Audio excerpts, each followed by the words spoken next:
La chanson Et c'est un secret grave, quoi. Le piment, là, ça tue C'est le seulement. manque. Ça pique seulement. Ça pique. Ça pique seulement. Ça Wow. pique seulement. On va tout voir. tue C'est seulement. incroyable, quoi. Et c'est dansant, hein. Mais attends. Tu danses, tu oublies même que tu vis, hein. Au départ, On vous a déjà dit que la Oui. musique, ce n'est pas le en message. fait, au départ. Non, ça fout du c'est de message. danser. Oui. Au départ, ça t'énerve. Ça t'énerve. Mais Et puis tu vois on comment... a vu, Non, le ça truc c'est t'amuse. que... Non, Mireille Grasse, ce n'est même pas ça. C'est que la façon dont les gens sont concentrés dans la danse, C'est dans ce le qui clip. c'est ce qui attire encore. Oui, ton attention. Tu ton dis que attention. mince. Mais le gars va te créer un buzz comme ça, là, et puis tu vas voir, il va être très populaire. De toutes les façons, le thème de sa chanson, écoutez, on va dire...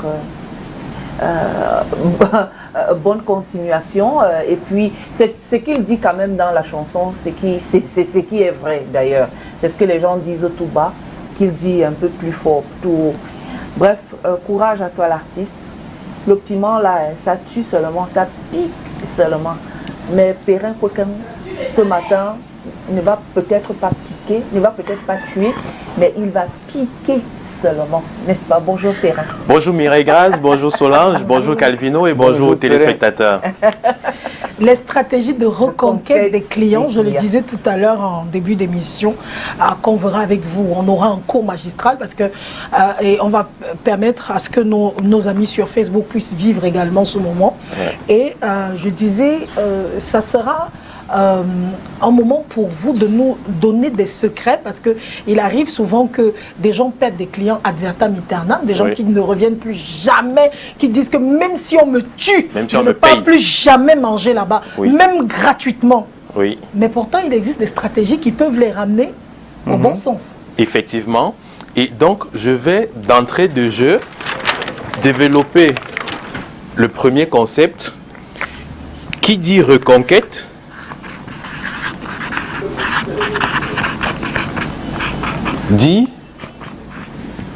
On dit reconquête parce qu'il y a eu perte des clients.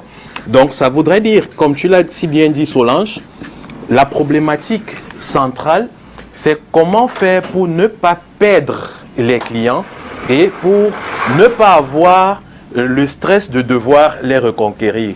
Et en entreprise, vous savez que le coût d'acquisition d'un nouveau client nous coûte beaucoup plus cher que le coût de reconquête ou alors d'entretien du client.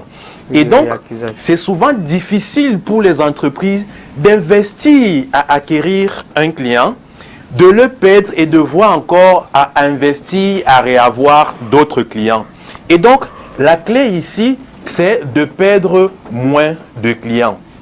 Et donc, si on est d'accord qu'on doit faire attention à ne pas beaucoup perdre les clients, on devient conscient de ce que John Scholl de Service Quality Institute nous a dit en matière de gestion de clients. Seuls 28% des clients mécontents se plaignent. Donc, la première des choses pour nous, c'est que nous ne devons plus voir les clients qui se plaignent, qui se fâchent comme des personnes qui viennent déranger. C'est eux qui nous donnent l'opportunité de véritablement faire notre reconquête. Et donc, quand on est conscient de cela, et si on applique un peu le principe de Pareto, qui nous dit que 20% de nos clients nous apportent 80% de notre chiffre d'affaires. Donc, souvent, dans les 72 qui sont partis sans nous dire, c'était les 20% qui nous donnaient 90% de notre chiffre d'affaires. Donc, 28% des clients qui se plaignent, c'est une opportunité pour nous de pouvoir les reconquérir. Et la question que je vais vous poser, chacun d'entre vous, de manière très honnête et très sincère, posez-vous la question de que faites-vous de vos clients qui se plaignent? Que faites-vous de vos clients qui vous insultent sur les réseaux sociaux, ainsi de suite, ainsi de suite? Est-ce qu'on les brime? Est-ce qu'on les chasse? Est-ce qu'on dit que bon, c'est les opposants, ils vont toujours se plaindre? Ou alors, est-ce qu'on prend la peine de véritablement écouter ce qu'ils nous disent, pour véritablement pouvoir bâtir de réelles stratégies de reconquête? Donc, venons d'abord sur le principe de perte. Quand le client vient chez nous consommer nos produits ou nos services, il s'attend à trouver quoi? Il s'attend à trouver un produit de qualité de produit, ou alors de service. Service, ici, là, c'est dans le sens de produit. Il attend à ce que ce produit-là ou ce service-là soit accompagné de la qualité de service. Ici, qui fait référence à la manière dont on sert le produit ou le service. Il va s'attendre à trouver de la célérité dans le service. Il voudrait voir des personnes avenantes. Il voudrait avoir le sentiment d'être écouté.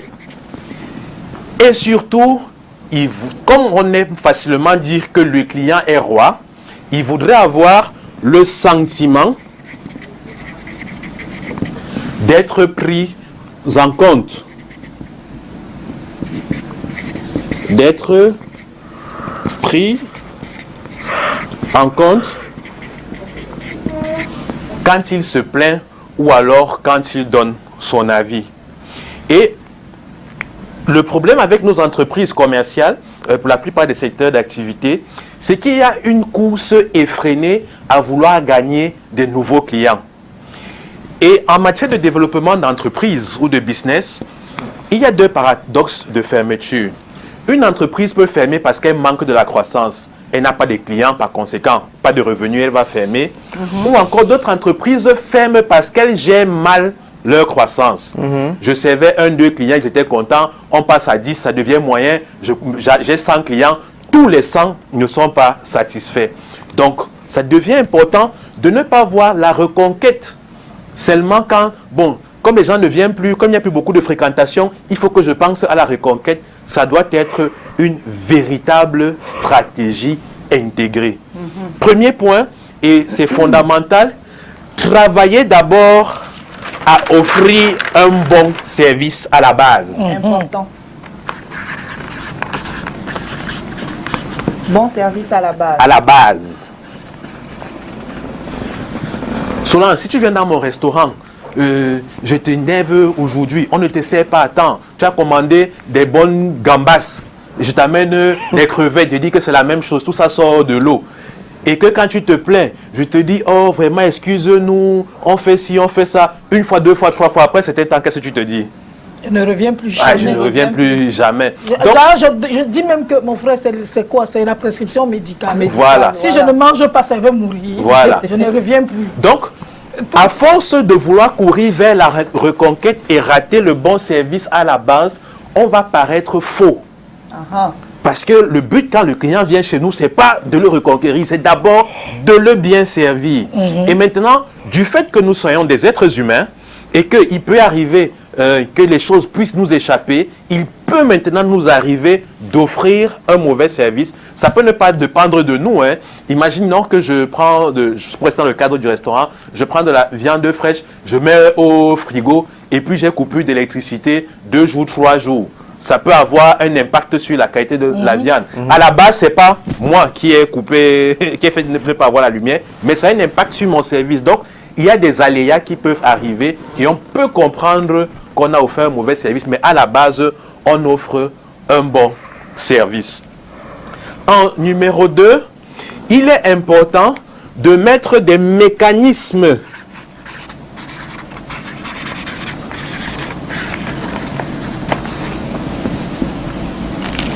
de suivi de satisfaction client. Et donc, les grandes entreprises vont vous dire qu'ils ont les surveys, ils ont les fichiers d'enquête et autres. Mais la petite maman qui a son petit restaurant, le jeune entrepreneur qui n'a pas beaucoup de gens, il peut mettre sur pied un petit mécanisme. Imaginez que vous êtes en train de consommer un produit ou alors un service que l'on vous offre et que ceux qui sont en train de faire la prestation prennent quand même la peine de venir vous demander « Monsieur, ça va bien? Tout se passe bien? Est-ce que vous êtes satisfait ?» Ainsi de suite. Donc, c'est aussi leur façon à eux de mettre un mécanisme de suivi. Oui. Et après, comme je le dis toujours, nous, notre cabinet, nous vous accompagnons à mettre sur pied ces différents outils-là pour vraiment avoir le pool d'appréciation de vos clients en temps réel. N'oubliez pas, la masse de nos clients, quand ils ne sont pas satisfaits, ils partent sans nous dire. Et deux fois, le temps de se rendre compte, on a perdu beaucoup. Et après, si vous prenez encore des années comme 2020, où il y a des catastrophes au-delà de nos prévisions, comme la Covid, comme, ainsi de suite, ça a un impact très fort sur le chiffre d'affaires et sur la performance. Donc, c'est important de mettre sur pied un mécanisme pour suivre le niveau de satisfaction de vos clients. Et donc, ce mécanisme-là, il n'y a pas une forme standard. Ça varie aussi en fonction du secteur d'activité dans lequel on opère. Ensuite, il est important pour nous les patrons, pour nous les chefs, pour nous les jeunes entrepreneurs, de créer un environnement de travail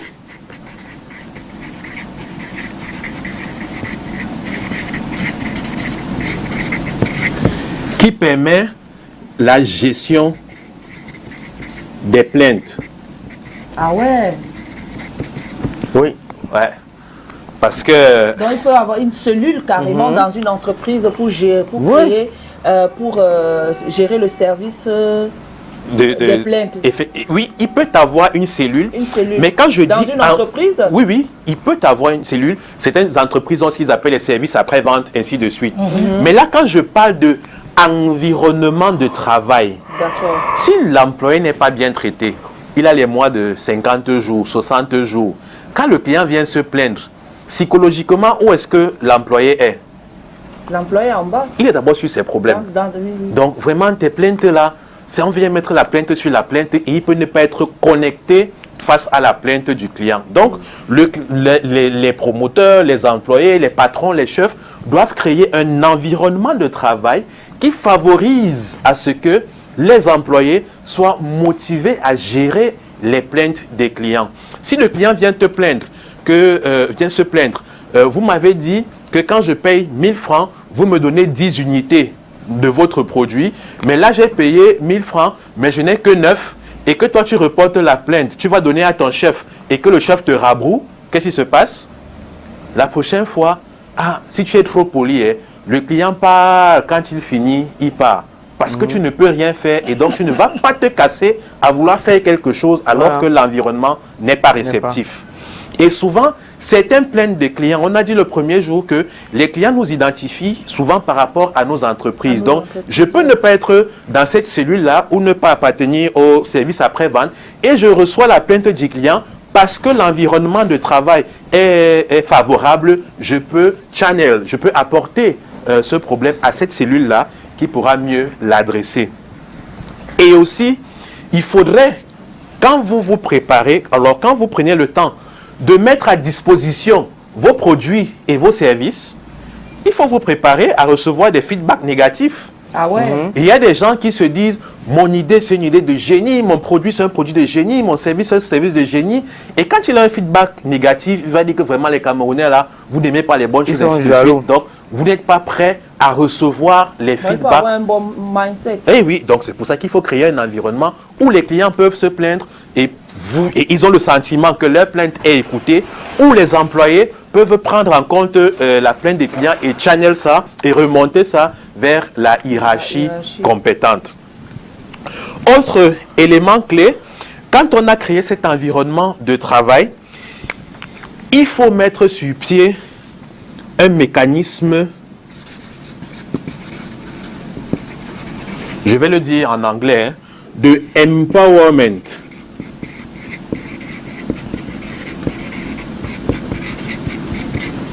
Donc, ceux qui sont très forts dans les langues vont vous dire que il n'y a pas une traduction directe de empowerment en français. Donc, dans empowerment, il faudrait que on voit power. Que les gens soient responsabilisés. Voilà.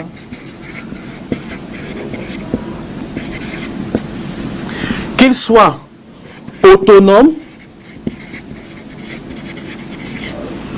et surtout qu'il y ait une sorte de montée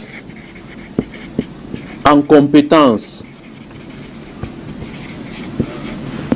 Donc, en d'autres termes, c'est quoi? En d'autres termes, c'est que si je suis le chef et que Solange est ma collaboratrice, dans mon principe de empowerment, je lui dis, Solange, à partir d'aujourd'hui, tu es responsable de gérer tel aspect du travail.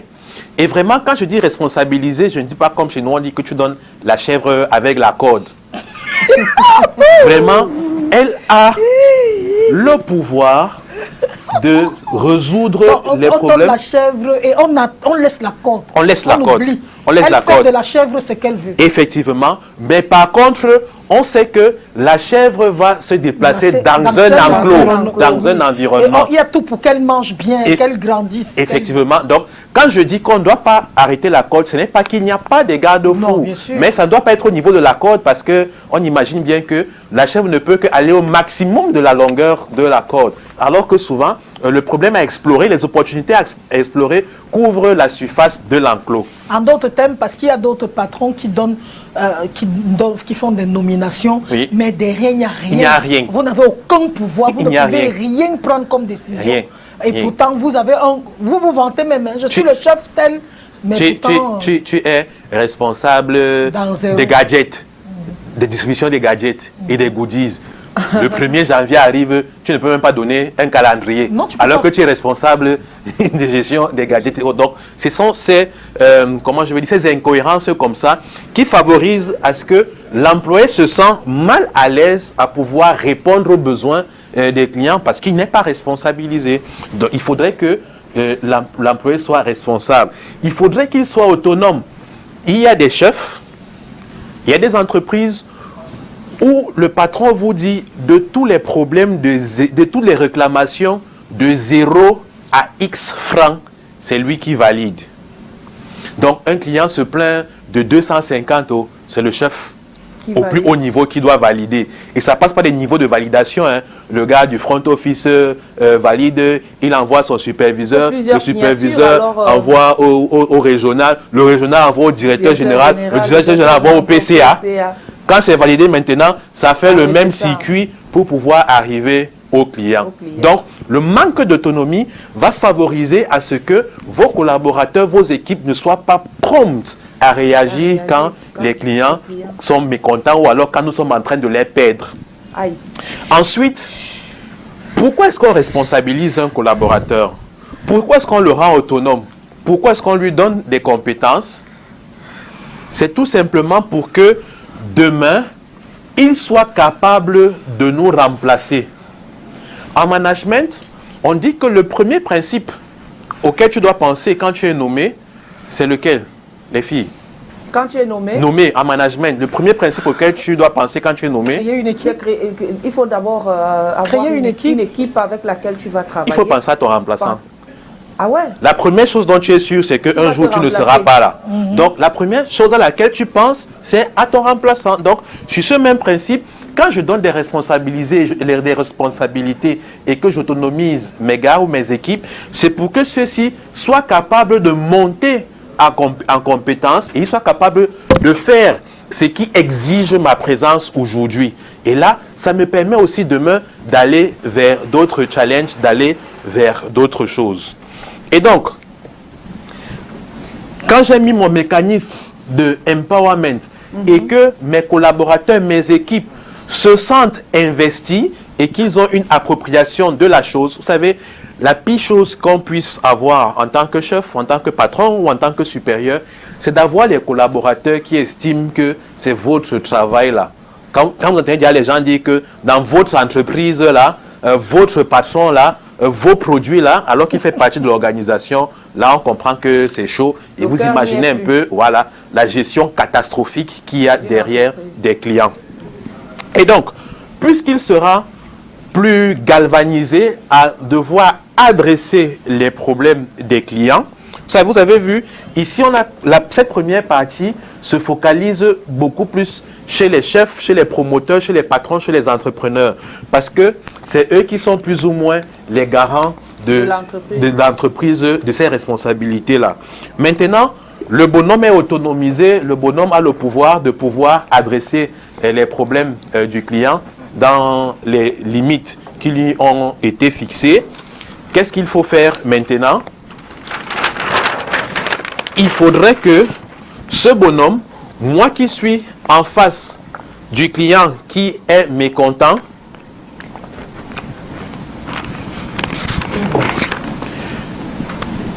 que je sois capable de toujours prendre en compte ou alors noter les plaintes des clients.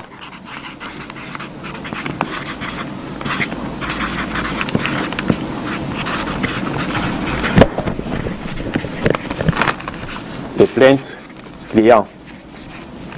Et un petit conseil, s'il vous plaît. Allez dans vos entreprises.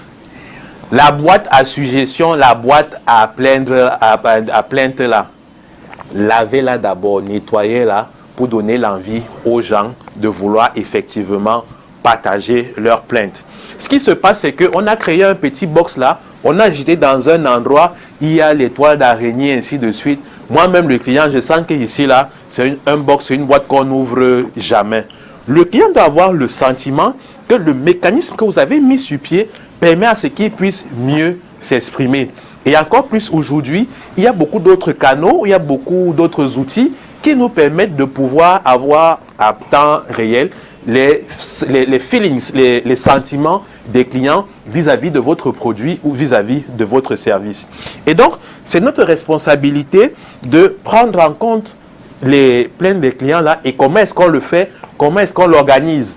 Avant, on parlait de la boîte à suggestions ou alors du cahier de plaintes, mais il faudrait que le client ait le sentiment que si vous avez mis ces mécanismes-là, vous les consultez. Ça, c'est très important et ça contribue à la mise en confiance envers le client. La deuxième étape, c'est que quand vous avez ressorti le problème ou la plainte du client, il faudrait appeler ou alors inviter le client à discuter sur ce problème. Le client doit avoir toujours le sentiment qu'il est partie prenante de la solution que vous lui proposez. Imaginez que le client vous fasse une proposition et que vous mettez ça en pratique. Qu'est-ce que le client va souvent dire au quartier? Que vraiment les gens de STV là, c'est moi qui leur a dit, hein. Voilà. Donc c'est parce que j'ai donné l'idée qu'ils font. Et donc du coup, sans se rendre compte, il devient comme une sorte d'actionnaire émotionnel de votre business. Et si demain quelqu'un à côté dit vraiment les gens de STV là, ils n'écoutent pas, il va vous dire non vraiment laisse, moi je vais t'amener, on va voir le responsable. Les gars sont bien, peut-être que tu es tombé sur la mauvaise personne. Et c'est comme ça qu'on recrute les avocats Joe, parce qu'on a bien investi sur la relation client. Et donc, quand on a invité le client et qu'on discute avec lui, en troisième lieu, ne justifiez pas. Ne pas justifier. Qu'est-ce qu'il faut faire? Résolvez le problème. Point. Il y a des gens qui vont vous dire, il a invité le client se plaint, vous dit, Wanton, tu sais, c'est les gens de la comptabilité, tu sais, c'est les présentatrices là, elles ne m'ont pas dit, tu sais. Je ne suis pas là pour écouter les justificatifs. C'est les choses de la maison, ça vous regarde. Voilà. Vous devriez normalement être sur la même longueur d'onde. Effectivement, je veux la solution. Oui. Et donc, quand on dit que résolvez le problème peut ne pas être techniquement résolu par vous, mais dites au client ce que vous comptez faire pour que son problème soit résolu. Donc, je vais dire par exemple au client, Mireille Grasse, revenez vendredi soir, le temps pour moi de discuter avec les équipes compétentes et nous trouverons une solution. Donc, elle a le sentiment que vous travaillez à résoudre le problème, même comme la résolution technique de votre problème ne dépend pas de vous, vous allez aller voir la personne et il va avoir le sentiment d'être écouté.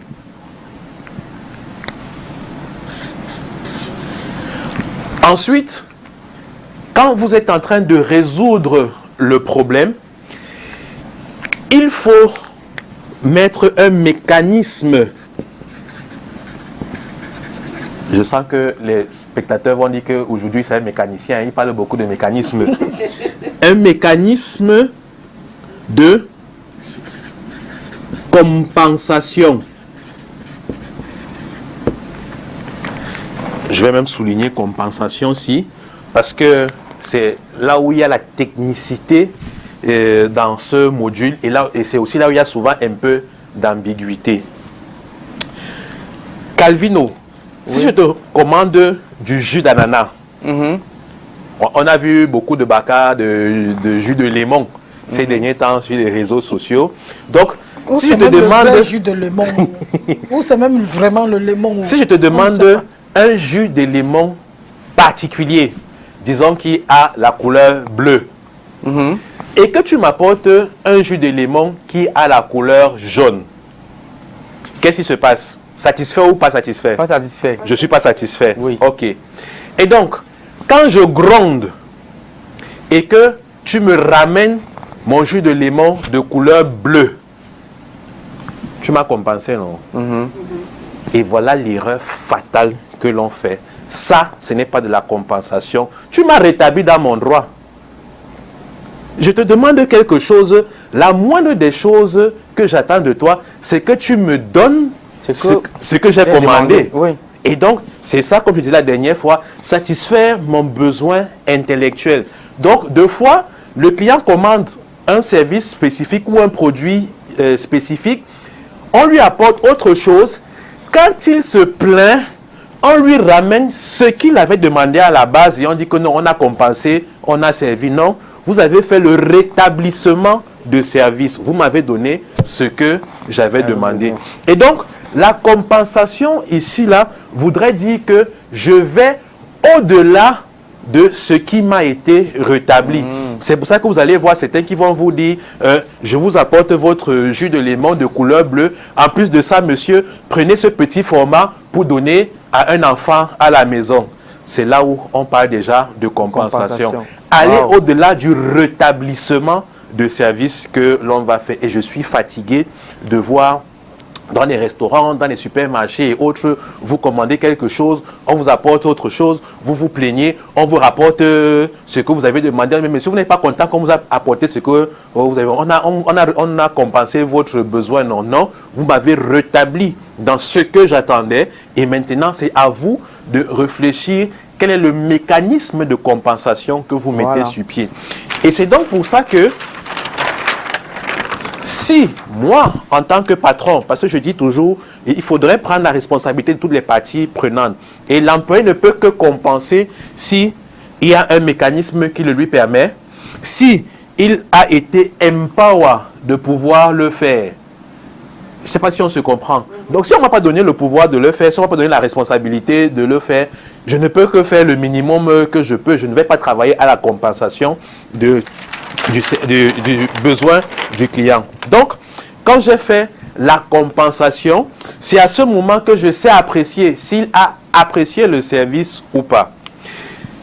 Autre chose très importante, je vous ai dit ça, c'est le cœur vraiment de cette problématique. La compensation ne doit pas être absolument numéraire. Pour justifier ce que je suis en train de dire, Solange, je vais te demander, quand tu vas dans un... Numéraire, oui, ça va pas se mettre l'argent. Ah, ok. Et je vais revenir un peu là-dessus plus tôt, mais je vais donner un petit exemple. Quand tu vas dans un supermarché, Solange, qu'est-ce que tu cherches en premier? Par rapport au service que tu voudras avoir.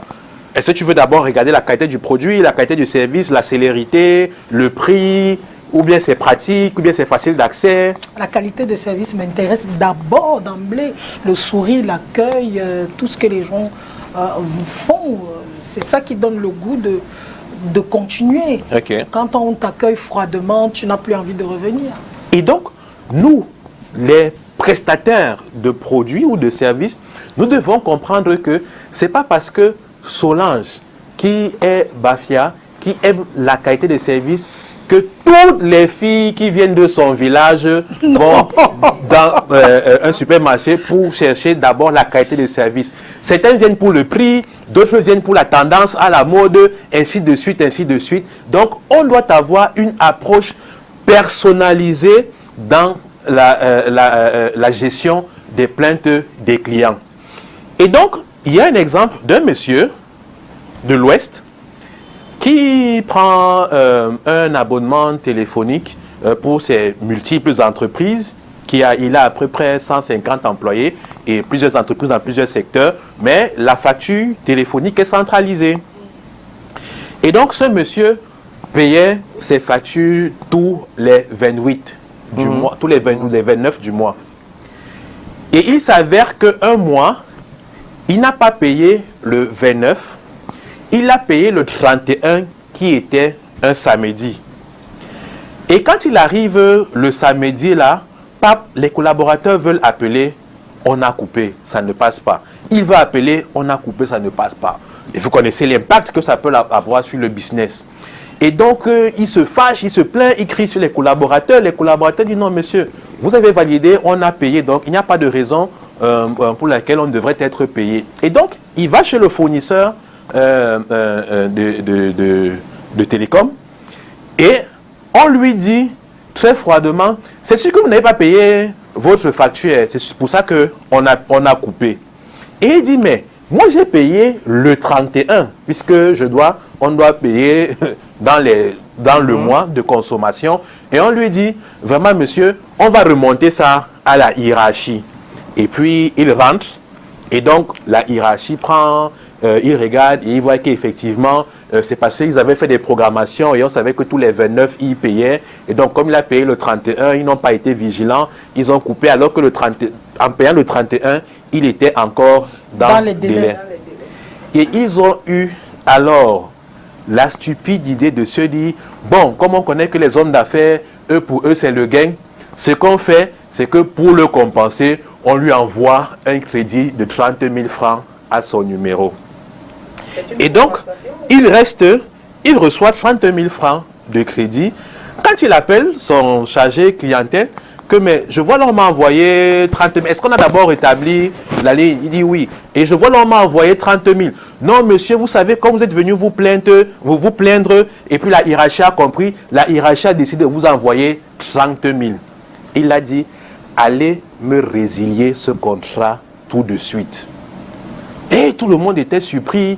Et donc, voilà un autre conseiller client qui tombe sur le dossier et il vient le voir parce que c'était une flotte importante. Un mec qui a une flotte de 150 employés, c'est quand même assez intéressant. Et le second conseiller client, qui lui est orienté qualité de service, lui dit, mais monsieur, vraiment, on a vu votre problème, on a essayé d'arranger. Bon, on ne sait pas pourquoi vous voulez résilier votre contrat. Qu'est-ce qu'on peut faire pour que vous ne partez pas chez nous? Et c'est à ce moment qu'il lui dit, c'est la première fois que l'on me pose cette question. On a dit tantôt, impliquer le client dans la résolution de solutions. Et il a dit, puisque le tort venait de vous, j'aurais seulement souhaité recevoir une lettre d'excuse de chez vous, admettant que l'erreur venait de chez vous et que vous seriez plus vigilant. C'est tout. Cette solution coûte plus cher que les 30 000 ou moins cher que les 30 000. D'où je disais, la solution n'est pas exclusivement numéraire. Donc, dans la compensation, demandez souvent aux clients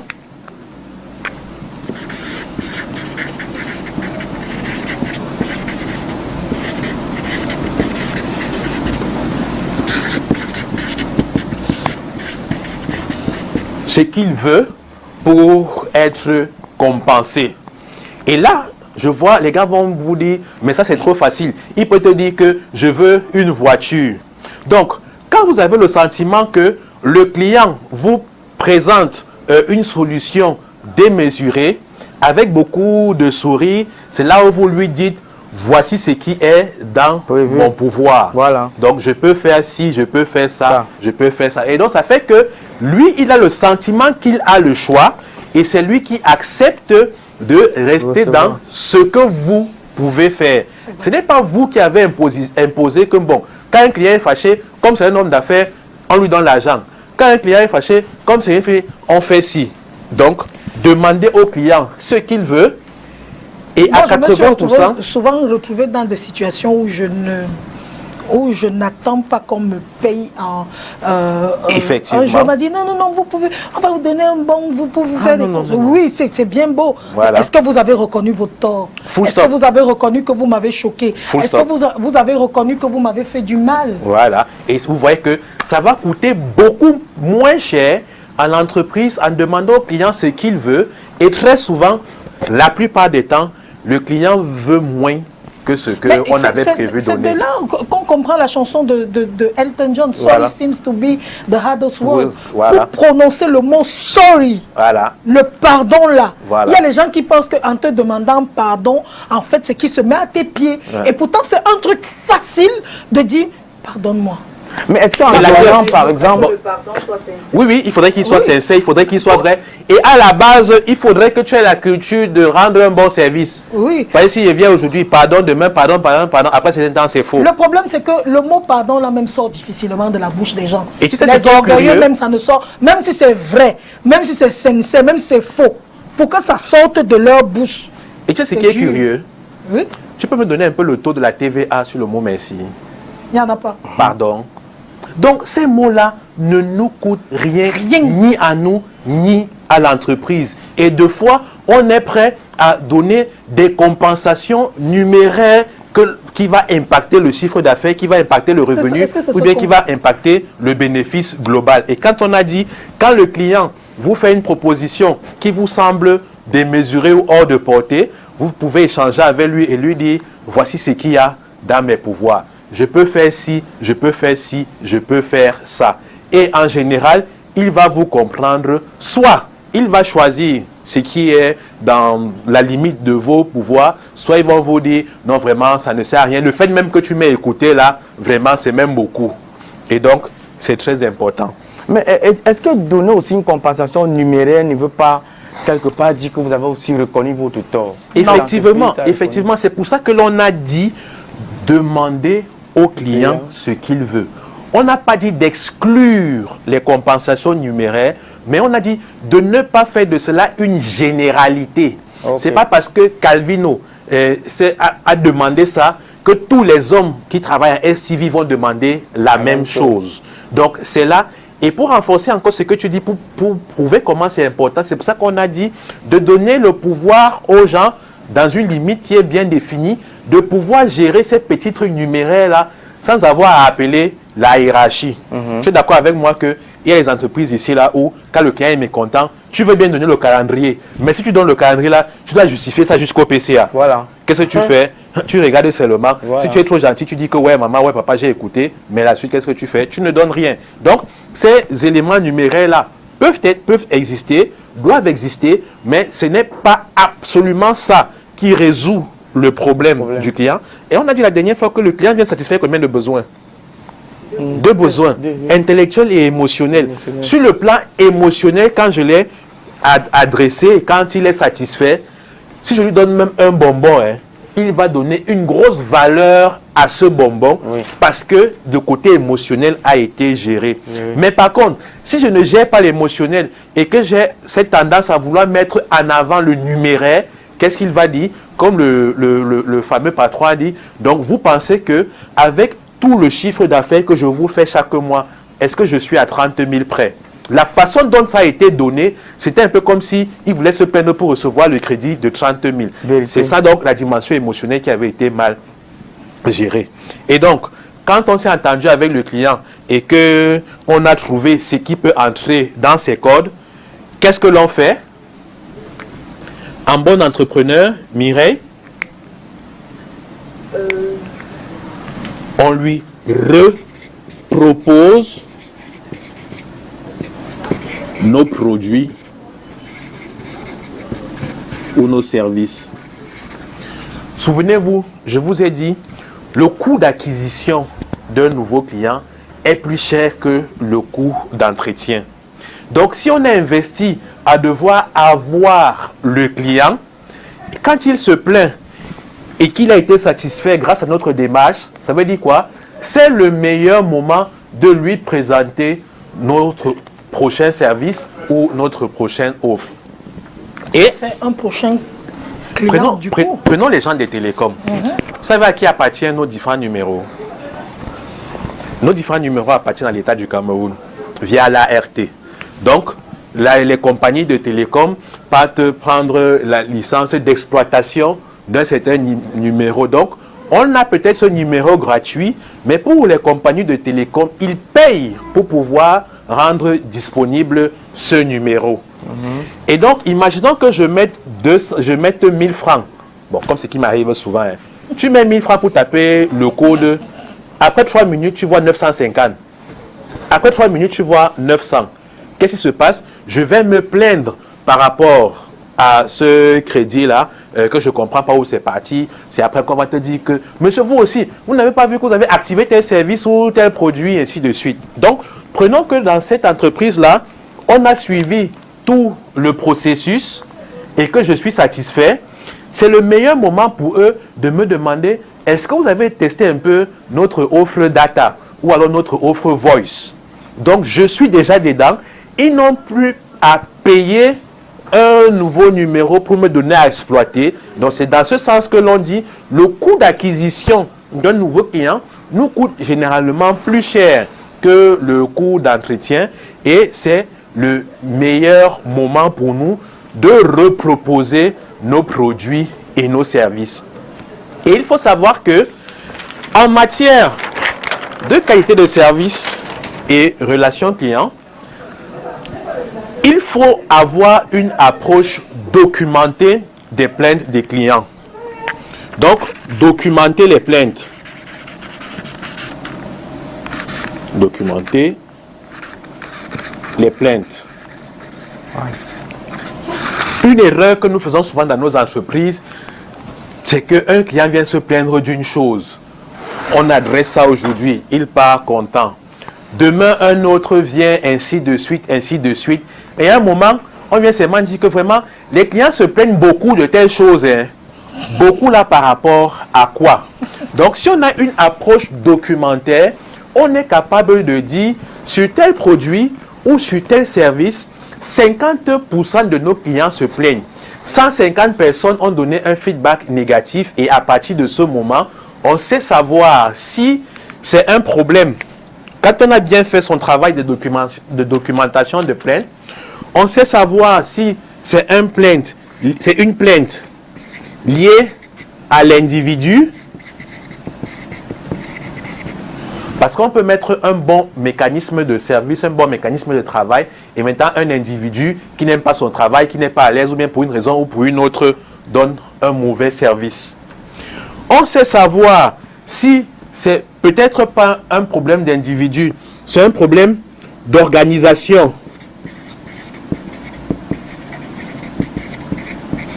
Ou alors de service ici, là, on peut remplacer par département ou la direction. Donc, peut-être c'est le travail de l'équipe qui n'est pas bien organisé. Ou alors, enfin, est-ce que c'est carrément un problème de procédure? Quand c'est documenté, quand on sait si c'est un problème d'individu, qu'est-ce que l'on peut faire quand c'est un problème d'individu? Mireille Grace. Quand c'est un problème d'individu, on peut le former, on peut le conseiller, on peut le coacher. Quand c'est un problème de notre département, de notre direction, de notre service, on peut faire une réorganisation, une réaffectation, une mutation, un changement.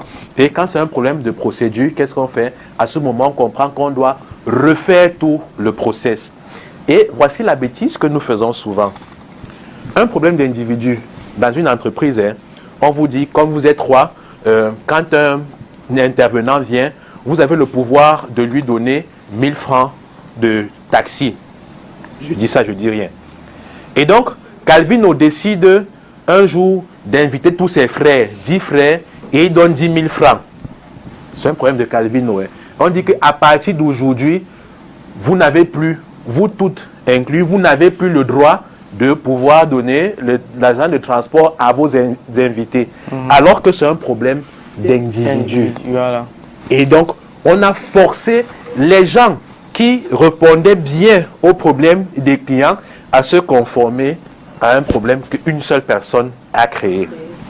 Or, si c'est que c'est un problème d'organisation, peut-être on va vous dire que il faut vous rassurer que vous voyez l'économe ou le comptable à telle période pour ne plus être en shortage à court quand le client vient. Ou alors, est-ce que c'est la procédure? Est-ce que la procédure pour rendre cet agent disponible n'est pas bonne? C'est ça qui fait à ce que le service n'est pas bon. Donc, quand on a raté ça, on va seulement faire des solutions de saupoudrage et le problème va revenir et le client sera fatigué, il sera lassé de recevoir le beau sourire. Oui, le sourire est beau, les gens sont attentionnés, ainsi de suite. Mais le minimum quand je viens, c'est de recevoir le bon service une fois. Et savoir que quand on est dans la reconquête, on est dans le travail du tailleur. Quand il vous fait un mauvais pli, et que vous constatez, il a combien d'actions à faire? 2 actions. Il doit d'abord faire disparaître le mauvais pli avant de refaire un nouveau pli. Alors que s'il a donné le bon pli une fois, on avance et c'est fini, quoi.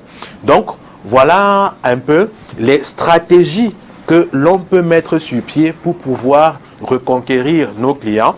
Et je voudrais vraiment qu'on comprenne que la reconquête intervient parce qu'il y a perte. Donc, à la base, offrons des bons produits et des bons services à nos clients pour que ceux-ci n'aient même pas d'abord à partir.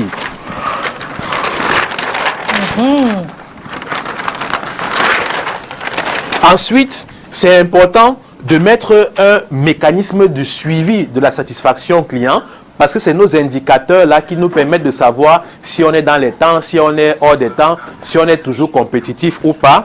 C'est important pour nous les chefs de créer un environnement où les clients peuvent se plaindre et que leurs plaintes sont prises en considération, où les employés sont empower en termes de responsabilisation, autonomisation et surtout de monter en compétence pour pouvoir adresser les problèmes de nos différents clients.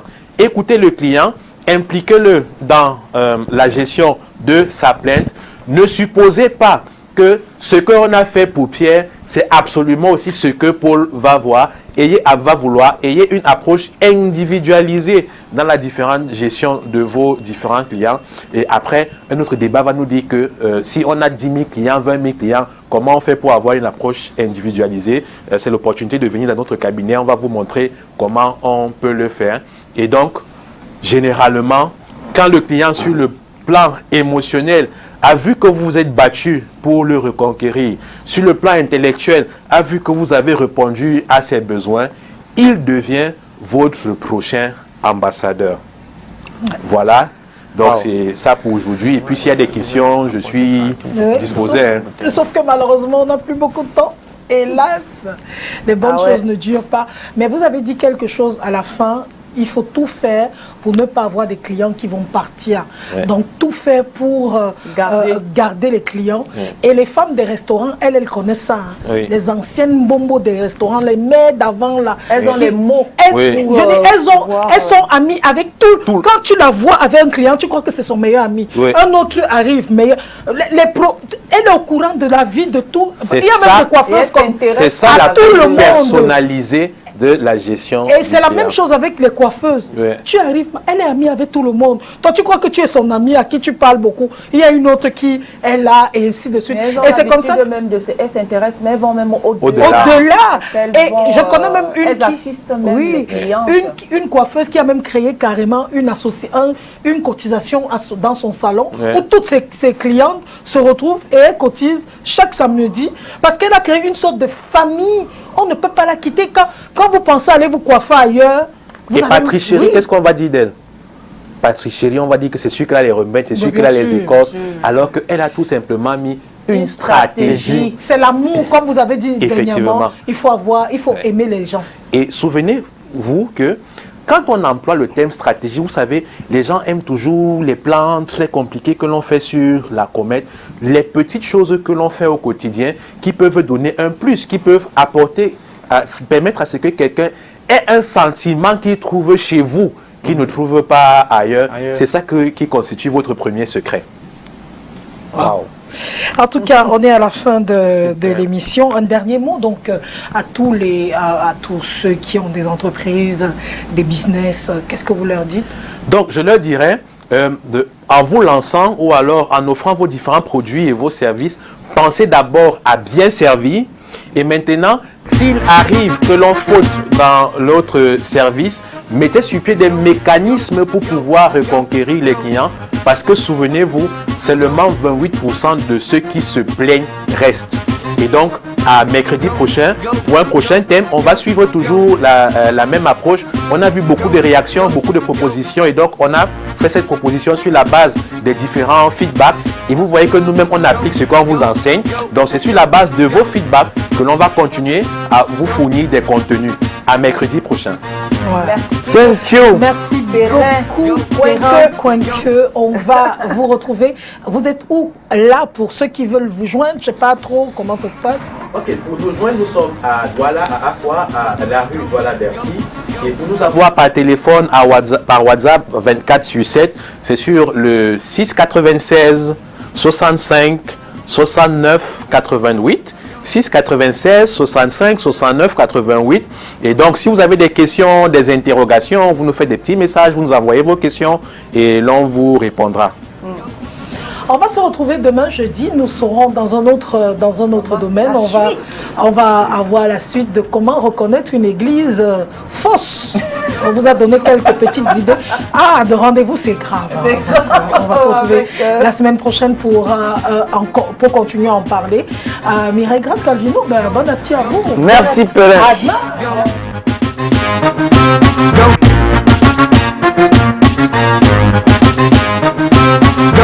Go, go, go, go.